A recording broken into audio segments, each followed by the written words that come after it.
मित्रों, साथियों, नमस्कार। श्री राम के जीवन से प्रबंधन के और नेतृत्व के गुणों को हम अपने जीवन में धारण कर पाएं, इस हेतु हम सबको मर्यादा के प्रतीक भगवान श्री राम के चरित्र का अनुकरण करना चाहिए। मैनेजमेंट हो, जीवन हो या जीवन का उचित प्रबंधन हो, कई दृष्टिकोण हैं और कई प्रकार के मंतव्य हैं जो भगवान श्री राम के चरित्र से मानव जीवन में प्रबंधन और नेतृत्व के गुणों का परिलक्षण करके हम सबको जीवन उपयोगी ऐसे दृष्टांत देते हैं जो बहुत सहज भी हैं और जिनके द्वारा जीवन की सफलता को तय किया जा सकता है। कहा भी जाता है कि मर्यादा के बिना जो जीवन होता है वैसे ही होता है जैसे जीवन से उसकी सार्थकता को छीन लिया गया है। तो श्री राम एक व्यक्ति के तौर पर संपूर्ण मानव समाज को जो पाठ देते हैं वो मर्यादा का पाठ है। वह अपने आप को आत्म प्रबंधित करने का पाठ है और वो ऐसा नेतृत्व का गुण है जिसमें हम स्वयं का खुद से अगर अच्छाई के मार्ग पर नेतृत्व करें तो हमें कुछ परिणाम मिलेंगे। नमस्कार मित्रों, मैं हूं डॉक्टर अमित तिवारी और जैसा आप जानते हैं यूट्यूब पर अपने channel Gyandhara knowledge for all segment के माध्यम से लाइव अथवा वीडियो रिकॉर्डेड सेशंस के माध्यम से आपके बीच में अलग अलग विषयों पर चर्चा करता रहता हूँ।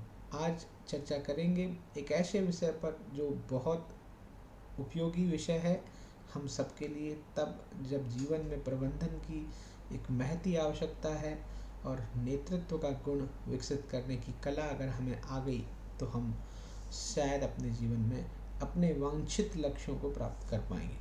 लेकिन इसके लिए हमें दूर क्यों जाना है?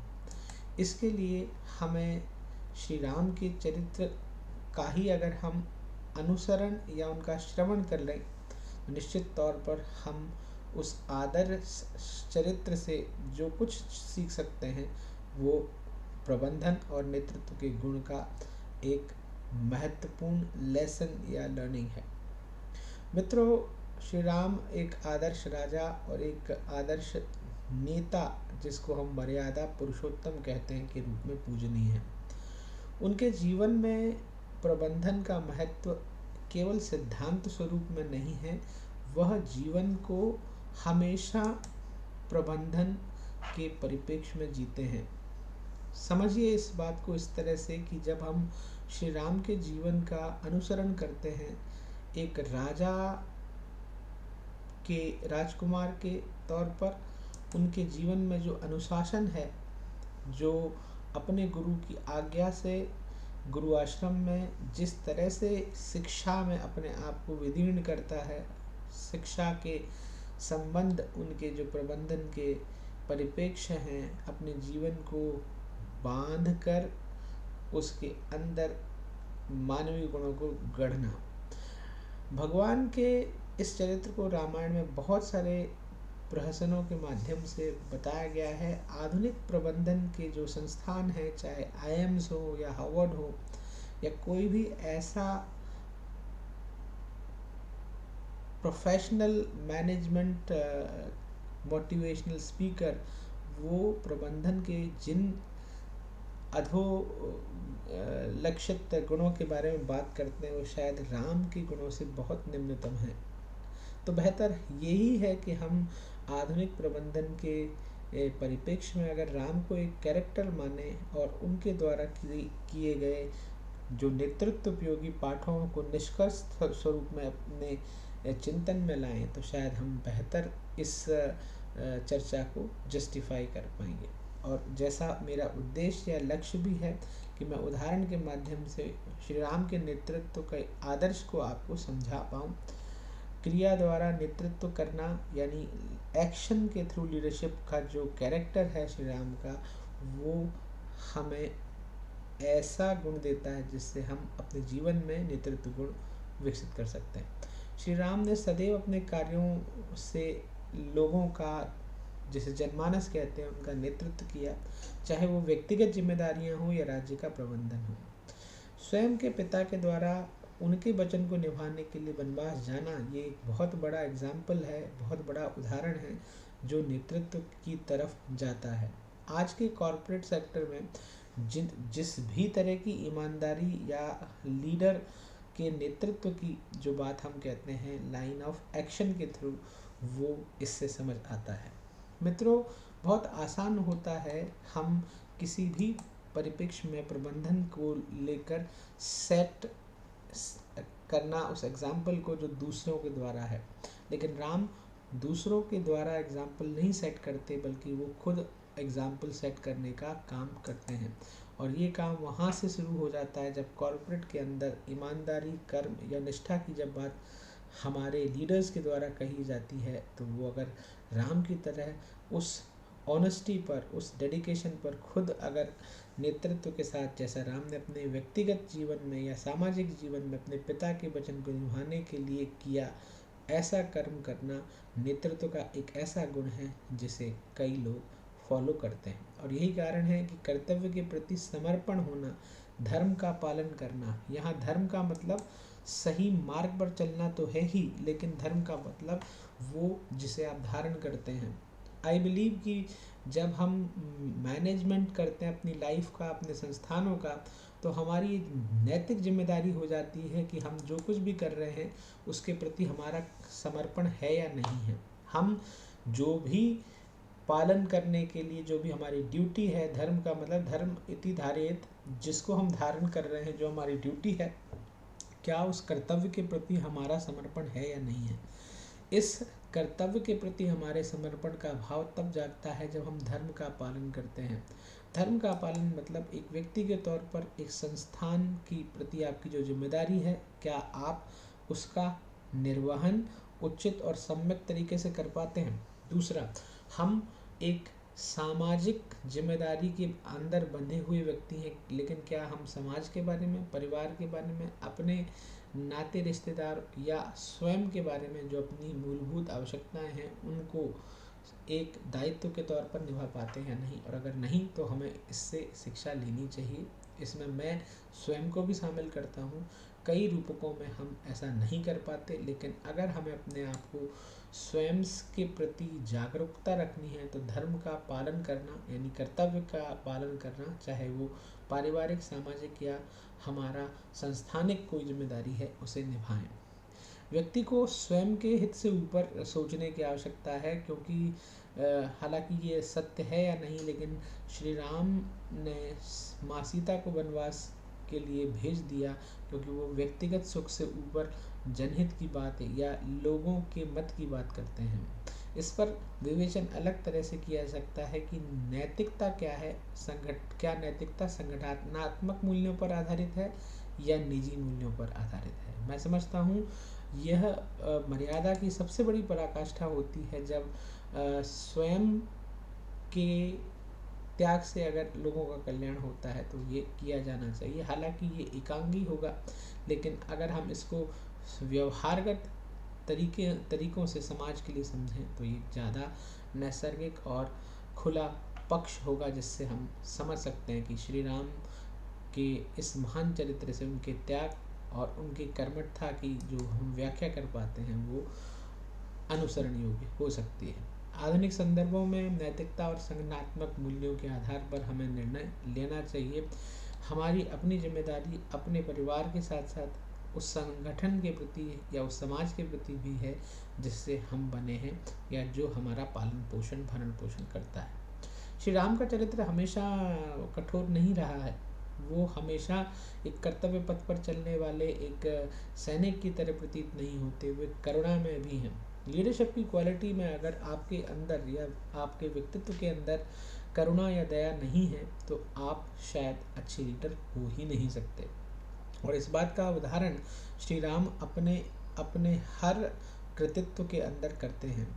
वे सबके प्रति सहानुभूति रखते हैं। श्री राम ने अपने अनुयायियों यहाँ तक कि शत्रुओं और प्रजा के प्रति भी करुणा दिखाई है। वो राम जो रावण के प्रति अपना शत्रुभाव रखते हैं और शत्रुभाव के कारण रावण जब युद्ध के लिए आते हैं तो युद्ध में उस स्तर का युद्ध करते हैं जो राम को करना चाहिए, लेकिन राम के द्वारा रावण के वध होने के बाद उस शरीर को क्षम्य मानते हैं, क्योंकि जो शत्रुता थी रावण के शरीर से नहीं थी, रावण नाम का जो व्यक्ति था, जो आत्म तत्व था, उससे थी। उस शरीर को पार्थिव शरीर कहकर सम्मान के साथ शत्रु को लौटाने का चरित्र श्री राम रखते हैं। राम के अंदर जो करुणा का भाव है वह उनके शत्रु पक्ष के भाई को, हनुमान को, उनके व्यवहार, उनकी पृष्ठभूमि को देखकर दरकिनार न करते हुए बल्कि हृदय से लगाकर ऐसे पर्सपेक्ट में रखता है जहाँ हनुमान उनके भक्त होकर भी उनके संकट मोचक बन जाते हैं। क्योंकि करुणा का भाव आपके अंदर दया का भाव जगाता है, और दया का भाव कब आपकी शक्ति बन जाता है, चाहे वो विभीषण हो, चाहे हनुमान हो, और ऐसे अनेकों वीर हो जो उन्होंने राम के लिए अपने आप को कुर्बान करने का या बलिदान देने का जो दुष्कर सत्य था वो करुणा के नेतृत्व के गुण से सीखा। आधुनिक संदर्भ में अगर हम समझें, नेतृत्व में भावनात्मकता, बुद्धिमत्ता, समावेशिता और निष्पक्षता को बढ़ावा देना एक बहुत बड़ी आवश्यकता है। मित्रों, बहुत आसान होगा कि हम यह भाव अपने अंदर रखें। कईयों को लगता होगा कि जीवन बड़ा निष्ठुर हो गया है, सत्य को कोई पहचानता नहीं है, असत्य अब हावी हो गया है।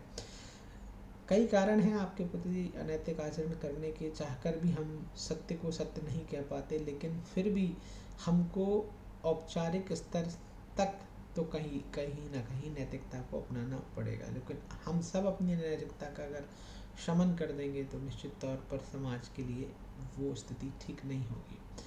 प्लीज़ समझिए कि जब हम राम के चरित्र के बारे में बात करते हैं तो राम नेतृत्व में भावनात्मकता भी रखते हैं, बुद्धिमत्ता भी रखते हैं, उनका नेतृत्व समावेशी भी है और निष्पक्षता से भरा हुआ है, और इन सब में करुणा एक बड़ा फैक्टर है। चाहे करुणा यानी दया की मैं बात कर रहा हूँ, भावनात्मक होना और बुद्धिमत्ता रखना दोनों अलग अलग बातें हैं, शायद विपरीत भी हो सकती, लेकिन राम दोनों ही रखते हैं। भरत के प्रति वो भावुक भी हैं, तो भरत के इस प्रयास को, वो कुत्सित तो नहीं था, वो समर्पित प्रयास था कि राम वापस वन से अयोध्या चलें। बुद्धि का इस्तेमाल करते हुए, प्रयोग करते हुए राम ने न केवल अपने धर्म का पालन किया, अपने धर्म को नहीं डिगाया, अपने पुरखों के धर्म को नहीं दिवाया, बल्कि भरत को भी उनके धर्म का आचरण करने के लिए बाध्य कर दिया, भावनात्मक होते हुए भी। ऐसी मैनेजरियल स्किल्स जिस दिन हमारे पास आ जाएगी, कोई भी भाई राम जैसा अगर हो जाएगा तो भरत बहुत सारे पैदा हो जाएंगे। समावेशिता का जो जो कैरेक्टर है राम के अंदर, जहाँ वो लोगों को अपनाते हैं, पतितों को जो स्थान देते हैं अपने पास, उनसे मित्रता करते हैं, उनके प्रति सिंपैथी रखते हैं, उन्हें अलगाव नहीं देते, उनसे दुराव नहीं रखते। क्या हम अपनी लीडरशिप की क्वालिटी में, क्या अपने ऑर्गेनाइजेशन के अंदर जो छोटे तबके के लोग हैं, जो निरीह लोग हैं, जो ऐसे लोग हैं जिनसे कोई संपर्क नहीं रखना चाहता, क्या आपके अंदर वो ऐसा मैनेजरियल क्वालिटी है कि आप उनसे संपर्क में रहते हो, उन लोगों के दुख दर्द को समझते हो और उनको हल या सॉल्यूशन देने का प्रयास करते हो, जिनके बारे में शायद कोई नहीं सोचता। लीडरशिप को लेकर इन विचारों को, दुनिया को आज के परिप्रेक्ष्य में जरूर समावेशिता के सिद्धांत को धारण करना चाहिए, क्योंकि आज ग्लोबल लीडरशिप के अंदर भी अगर हम इनको समावेशिता के सिद्धांतों को नहीं धारण कर पाए तो शायद बड़ा मुश्किल होगा, क्योंकि विकासशील, विकसित और अविकसित की जो परंपरा है वो मानवता में चलती रहेगी। निष्पक्षता के बिना कभी कोई भाव लीडरशिप के अंदर, इंक्लूडिंग करुणा यानी सिंपैथी की जो बात करते हैं, वो नहीं हो सकती। निष्पक्ष रहकर भावनात्मक होना और इसके साथ साथ बुद्धिमत्ता का इस्तेमाल करना और समावेशिता रखना बहुत मुश्किल तो है, लेकिन अगर हम चिंतन में राम को रमाएंगे, कहते हैं ना कि जो राम मय हो गया है उसको तो अपने अंदर जो अनुभूति होती है वो एक तरह की extreme level of acceptance of his self होती है, हर सेल्फ होती है। रणनीतिक यानी स्ट्रेटेजिक सोच की या विजनरी नेतृत्व की अगर हम बात करें तो दूरदर्शिता और योजना दोनों ही उत्कृष्ट मानव प्रबंधन के लिए आवश्यक होते हैं।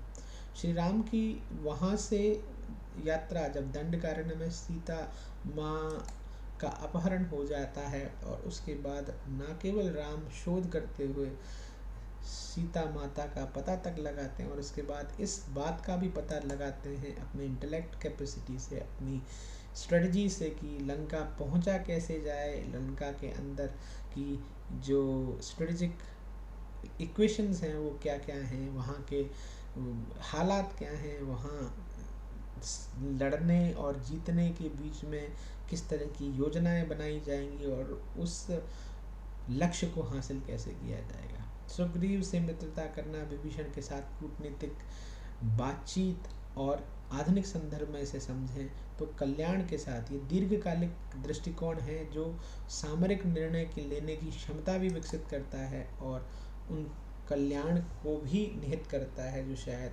हमारे एब्सेंटिज्म में है, शायद राम दर्शाते तो नहीं हैं लेकिन दिखता अवश्य है। मित्रों, यह बात बहुत सादगी से स्वीकार करने वाली है कि रणनीतिक सोच यानी विजनरी नेतृत्व मानव जीवन का वह गुण है जो इंसान को अपने लक्ष्यों के, व्यक्तिगत लक्ष्यों से इतर सोचने पर मजबूर करता है। राम की लंका की यात्रा निश्चित तौर पर रणनीतिक थी, लेकिन इस रणनीतिक यात्रा के दौरान भी उन्होंने लोक मंगल की बात की। उस युद्ध को, जो एक दुर्धर्ष युद्ध हो सकता था, अंगद को भेजकर उस युद्ध को टालने का प्रयास किया। हालांकि उस प्रयास में शायद वे विफल हो गए और उनके पास जो अंतिम लक्ष्य था, चूंकि मानवता और नारी सम्मान के लिए उनको इस दुर्धर्ष युद्ध को करना पड़ रहा था, इसके लिए कतई भी वे जिम्मेदार नहीं थे क्योंकि उनके द्वारा हर संभव शांति का प्रयास किया गया। साथ ही साथ इस बात को भी हम समझें कि जब हम दीर्घकालिक दृष्टिकोण की बात करते हैं, युद्ध जब अवश्यंभावी हो जाता है तो उसके लिए लीडर्स की के रोल्स अलग होते हैं, उनके आउटपुट सेंट्रिक स्ट्रेटजीज अलग होते हैं। कई बार हम भावुकता में कुशल निर्णय नहीं ले पाते। राम भावुक भी हैं लेकिन तार्किक भी हैं। भावना के साथ साथ तार्किक संतुलन मनुष्य को बहुत महत्वपूर्ण समय में विजेता बनाता है। श्री राम ने भावनाओं और तर्क दोनों का संतुलन देने का निर्णय हमेशा अपने जीवन में लिया है और हम सबसे अपने अपने जीवन में यह उदाहरण के स्वरूप में राम कहते हैं कि जब भी भावनाओं की बात आए, भावनाओं को उत्तरोत्तर हमें त्यागना नहीं है, लेकिन तर्क और भावनाओं के संतुलन के साथ ही जीवन सधता है। कैकेयी की मांगों को भी भगवान श्री राम ने सम्मानपूर्वक माना और आधुनिक संदर्भ में अगर ये कहें तो आज के समय की बहुत सारी कैकेयी हैं आपके जीवन में जिनको आपको साधना पड़ता है, जिनके साथ संकट प्रबंधन में विवेकपूर्ण निर्णय लिया जाता है। आप हमेशा कॉन्फ्लिक्ट की बात नहीं कर सकते। मानिए कि राम अगर रावण जैसे दुर्धर्ष योद्धा के साथ कॉन्फ्लिक्ट कर सकते थे तो क्या अपने घर के अंदर जो भूचाल आ रहा था उसको वो नहीं डिगा सकते थे? वो तरीका सही नहीं होता। तो मित्रों, सादगी से यही कहूँगा क्योंकि राम का चरित्र इतना अनुपम है, उनके कैरेक्टरिस्टिक्स इतने यूनिक हैं, उनकी पर्सनालिटी इतनी विजडम और स्ट्रेटजी से भरी हुई है कि उनके जैसा एक ही व्यक्ति हो सकता है, उनके जैसा एक ही परमात्मा तत्व हो सकता है। हालांकि वे परमात्मा हैं और इस तथ्य को मैं उद्घाटित करना से पहले ही कह दूं कि मैं इस उनकी परमात्मा सत्ता को नहीं चैलेंज कर सकता, न कर रहा हूँ, न मेरा सामर्थ्य है। लेकिन अगर हम उनको व्यक्ति के तौर पर भी देखें, क्योंकि उन्होंने जो भी जीवन जिया है वो मर्यादा के साथ जिया है। मर्यादा की कठोरतम या उच्चतम प्रतिमूर्ति अगर कोई है तो वो राम है। इसको भी हम धारण कर सकते हैं या नहीं? कठिन समय में अपनी मर्यादाओं को भंग कर देना शायद ये बहुत अच्छी बात नहीं है। इसको भी राम ने, चाहे वो कैकेयी माँ की मांगे हों या राज्य का त्याग हो या वन में जाना हो, वन में विकट परिस्थितियों के साथ अपने भाई के साथ, अपनी भार्या के साथ संकट में समय को गुजारना, तब जब भार्या का हरण हो गया हो, तब जब युद्ध में लक्ष्मण को शक्ति लगी हो, संघर्ष और संकट में अपने विवेक को स्थिर रखकर, उस पर स्थिर रहकर शांत मस्तिष्क से निर्णय लेना राम की निर्णय लेने की कुशलता है। निर्णय में भावनाएं भी होनी चाहिए, लेकिन तर्क ज़्यादा महत्वपूर्ण है, ऐसा मैं मानता हूँ, और राम जी के चरित्र से यही सुशोभित होता है। हम जब मैनेजमेंट की बात करते हैं तो जिम्मेदारियों का डिवीजन, जिसे कहते हैं वर्क डिवीजन, एक बड़ा महत्वपूर्ण फैक्टर होता है। साथियों, राम ने भी अपने जीवन में यही किया है। जब कार्य की बात आई तो कौन सो काज कठिन जग माही, जो नहीं होए तात तुम पाही। अब ये तात राम के जो काम संवारने वाले हैं वो शायद हनुमान जी हैं। हनुमान जी के अंदर अनेकों वानर यूथ हैं। तो ये जब कार्य की बात की जाती है तो एक अच्छा मैनेजमेंट वही होता है जब हम कार्य का विभाजन कर लें, उन्हें छोटे छोटे लक्ष्यों में और अपने सहयोगियों के साथ जिम्मेदारियों को सौंप दें और उन पर विश्वास रखें ताकि कार्य संभव हो सके। श्री राम का वनगमन, वन में सीता का हरण, और इस सीता माँ के हरण के उपरांत जो शोध कार्य किया गया, सीता की स्थिति का पता लगाया गया, वो कहाँ है, किसने उनका हरण किया, वो सुरक्षित हैं भी या नहीं हैं, उनको वापस कैसे लाया जा सकता है, ये सारी रिसर्च मैटर एक इम्पॉर्टेंट वर्क था जिसका डिवीज़न किया गया। इसके लिए उन्होंने एक आर्मी बनाई, इसके लीडर्स बनाए, ऐसे लीडर्स को खोजा उनके अंदर जो मैनेजेरियल स्किल्स में बहुत सटीक थे, जो अच्छे एडमिनिस्ट्रेटर थे, जो अच्छे स्ट्रेटजिस्ट थे, जो अच्छे केपेबल वॉरियर्स थे। उनकी क्षमताओं को एनालाइज किया। मित्रों, ये बड़ा आसान नहीं होता। जब आप अपने जीवन के संघर्ष को कर रहे होते हो, व्यापार कर रहे होते हो, अपने धर्म के लिए, अपने कर्म के लिए, अपने आध्यात्म के लिए किन्हीं संसाधनों के चुनाव की प्रक्रिया में होते हो, तो ये हमेशा बहुत दुष्कर होता है कि आप कई बार गलत चीज़ों को पिक कर लेते हो। और राम कभी गलत निर्णय नहीं कर सकते, क्योंकि राम की दृष्टि दूरदृष्टि से भरपूर है। इसके साथ साथ वो जिम्मेदारियों को समझते हैं, उसका विभाजन करते हैं और उपयुक्त कैरेक्टर या पर्सनालिटी के साथ उसे टीम में डिवाइड करके, टीम वर्क में डिवाइड करके, फेथ क्रिएट करके लोगों को सशक्त बनाते हैं। अगर आपका अपने सैनिक पर, आपका अपने मैनेजमेंट के व्यक्तियों के अंदर भरोसा ही नहीं होगा तो शायद जीत दूर की बात है। सबसे पहले स्वयं की नेतृत्व क्षमता पर भरोसा करिए।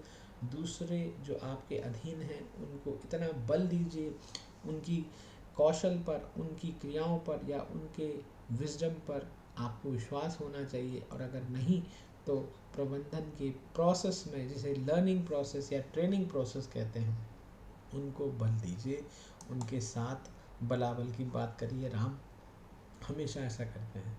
संघर्ष समाधान और कूटनीति की बात की जाए तो कूटनीति के माध्यम से संघर्ष का समाधान राम हमेशा चाहते थे। जैसा मैंने पहले भी कहा कि श्री राम ने सदैव संघर्ष का समाधान संवाद और शांति से करने का प्रयास किया है। रावण को युद्ध से पहले शांतिपूर्ण तरीके से एक बार नहीं 2 बार समझाने का प्रयास किया। श्री राम ने वानर सेना के 2 नायक, चाहे हनुमान हो या अंगद हो, उनके माध्यम से 2 बार लंका दहन से पहले रावण को समझाया गया था। उनको बताया गया था कि हम आपके बैरी नहीं हैं, आपने तथाकथित कारणों से माँ सीता को हरा है, आप उन्हें वापस कर दें ससम्मान, हमारी आपसे कोई लड़ाई नहीं है। और यही बात युद्ध या दुर्दश युद्ध शुरू होने से पहले युद्ध के परिणामों को गिनाते हुए रावण को बताया गया, ताकि इतिहास उनको कभी गलत ना कहे। और संघर्ष के समाधान और कूटनीति को जो इस्तेमाल करता है वो देश, वो मैनेजमेंट, वो ऑर्गेनाइजेशंस बहुत सफल होते हैं।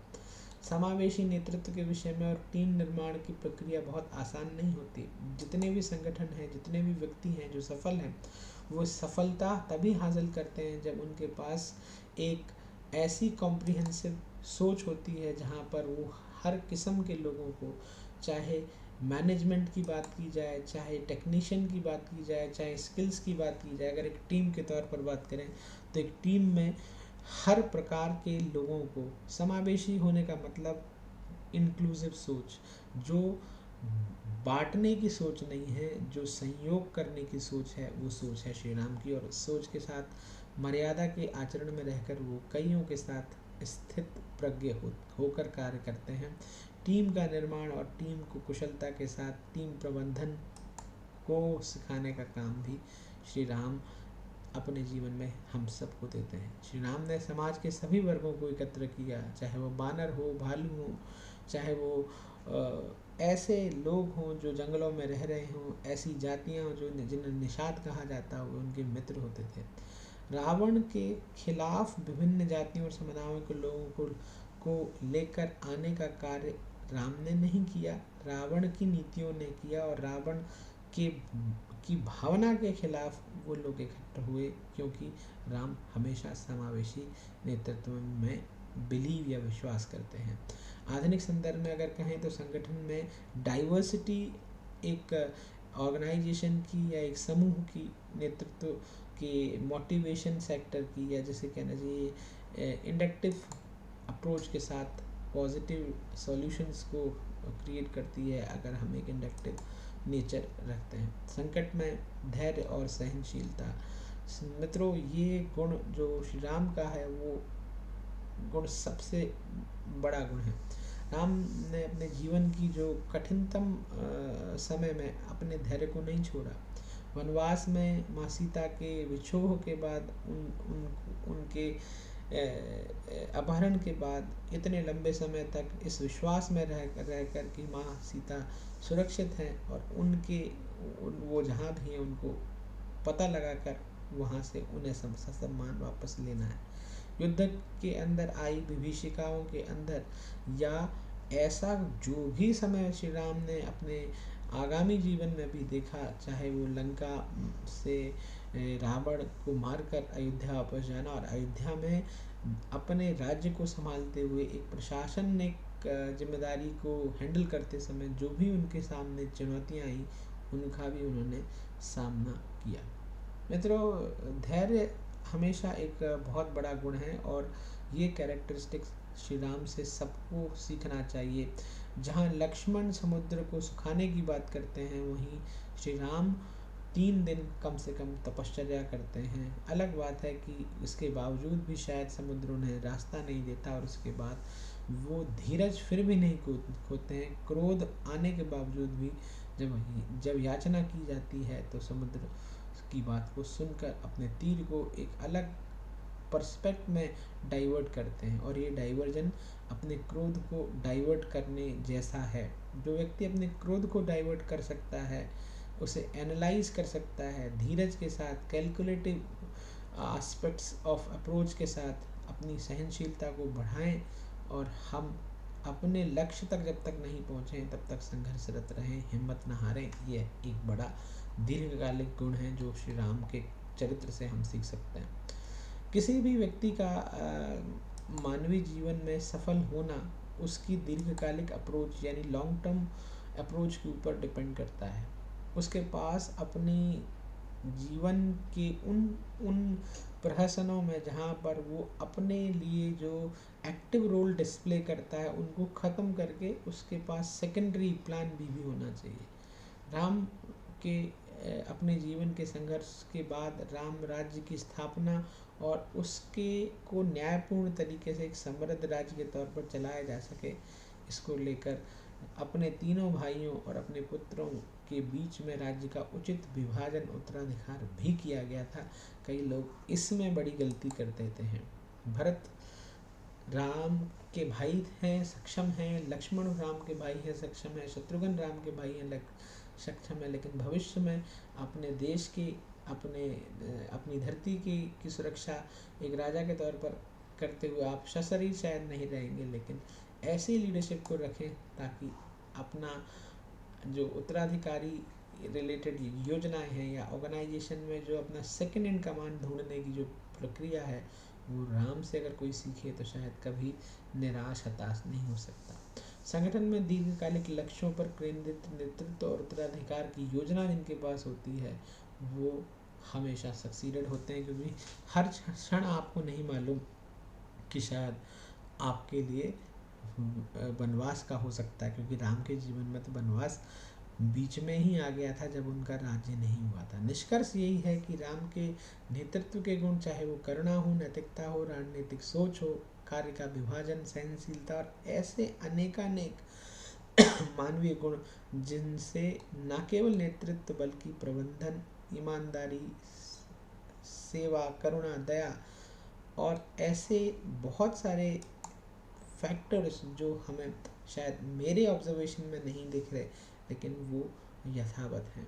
राम जिन्हें मर्यादा पुरुषोत्तम कहा जाता है, जो व्यक्ति अपने लाइफ टाइम के अंदर अपने आप को सेल्फ डिसिप्लिन में रखता है, इतनी शक्तियाँ होने के बावजूद भी वो रावण के साथ रथहीन होकर भी युद्ध करते हैं। वो वन के अंदर रहकर वन के अनुशासन को पालते हैं। वो राजा होकर राजा के अनुशासन को पालते हैं। वो राजा होने की जिम्मेदारी को का अनुकरण करते हैं। वो उस धर्म को भी धारण करते हैं जो जो उनका कर्तव्य है, और वो धर्म की उस विवेचना को भी करते हैं जो राइटिनियस यानी सही है। ऐसे श्री राम के प्रबंधन और नेतृत्व के गुण हजारों हजारों तरीके से डिफाइन किए जा सकते हैं। कहा भी जाता है हरि अनंत, हरि कथा अनंता, कहीं सुधाई बहुविध सब संता। एज पर माई मिनिमम विजडम, मेरी न्यूनतम बुद्धि के द्वारा मैं इस मैटर पर आपके साथ डिस्कशन करा, आपने इसे सुना और निश्चित तौर पर श्री राम के जीवन पर आपने एक दृष्टिपात किया होगा, जो आप करते भी रहते हैं और ये शायद राम की ही इच्छा है। तो श्री राम के प्रबंधन और नेतृत्व के गुण एज अ ह्यूमन बीइंग हम सब अपने कैरेक्टर्स में धारण करें, उनके विषय में चिंतन और मनन करें, क्योंकि चिंतन और मनन ही हमारे व्यक्तित्व को एक महान व्यक्तित्व बनाते हैं। इस वीडियो को अगर आपने पसंद किया हो तो चैनल को सब्सक्राइब करें, वीडियो को लाइक करें, शेयर करें, भेज दें अपनी विश लिस्ट में। श्री राम के जीवन से आपको के जीवन के प्रबंध किए सीखें क्या हैं, कमेंट में बताएं, और अगर आपके कोई प्रश्न है तो प्रस्तुत करें। इन्हीं शुभकामनाओं के साथ कि हम सब पर राम कृपालु होंगे। संभव है राम मुझे मेरे अंतर मन में मेरे नेतृत्व के गुणों की उच्चता के साथ और प्रबंधकीय गुणों के क्रम में मिलेंगे। ऐसा ही आपके साथ आपके राम मिलें। नमस्कार, धन्यवाद।